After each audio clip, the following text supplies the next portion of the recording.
दिल्ली शहर की एक सुबह एक पिता अपने जवान बेटे के साथ एक पार्क में टहल रहे थे।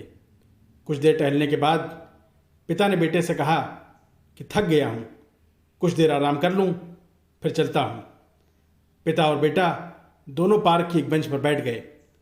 बगीचे के पेड़ों पर बहुत से पक्षी चहचहा रहे थे। कुछ देर उन पक्षियों को देखते रहने के बाद पिता ने बेटे से पूछा, बेटा वो क्या है? बेटा हमेशा की तरह अपने फ़ोन पर बिजी था। उसने ऐसे रिएक्ट किया जैसे कुछ सुना ही ना हो। कोई जवाब ना आता देखकर पिता ने फिर बेटे से पूछा, उसी पक्षी की तरफ इशारा करते हुए। इस बार बेटे का ध्यान टूटा। क्या पूछ रहे हैं आप? पिता ने उतने ही नर्म लहजे में अपने सवाल को दोहराया। सवाल के जवाब में पहले तो बेटे ने अपने पिता को बड़े ध्यान से ऊपर से नीचे तक देखा, मानो कह रहा हो, क्यों फालतू के सवाल पूछकर परेशान कर रहे हैं।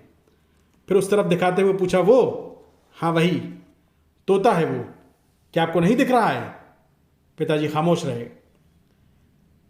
बेटा फिर फोन में बिजी हो गया। कुछ क्षणों के बाद पिता ने फिर उसी पक्षी की तरफ इशारा करते हुए पूछा, बेटा वो क्या है? इस बार बेटा अपना आपे से बाहर हो गया। अरे क्या हो गया पिताजी? अभी तो बताया था आपको, वो तोता है। क्या आपने सुना नहीं या आपको समझ में नहीं आ रहा है? कितनी बार बता दिया आपको, वो तोता है, पर आप वही सवाल बार बार पूछे जा रहे हैं। मेरी समझ में नहीं आ रहा है कि वहाँ तोता है या कोई और पक्षी, ये जानकर आपको करना क्या है? बेटे का तरीका और स्वर इतना ऊंचा था कि आसपास के टहलने वाले लोग रुक कर दोनों की तरफ देखने लगे।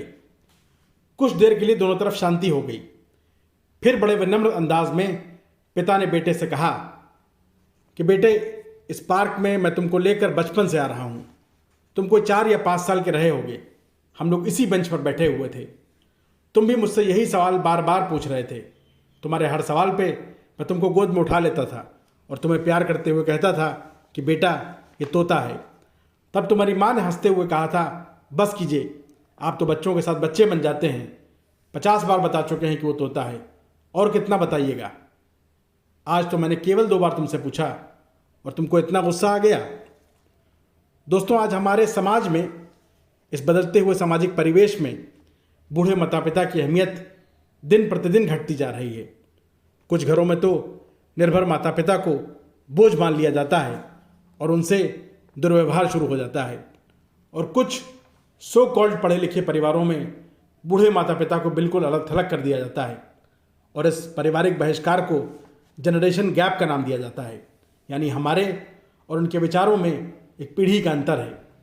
इस व्यवहारिक बदलाव में हम अक्सर ये भूल जाते हैं कि हमारे माता पिता अपने बच्चों के उज्जवल भविष्य की कामना और उनके बेहतर पालन पोषण की जद्दोजहद में बूढ़े हुए हैं।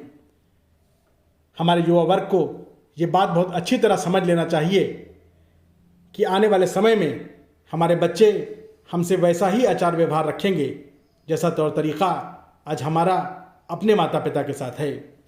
वीडियो पर बने रहने के लिए आपका बहुत बहुत धन्यवाद।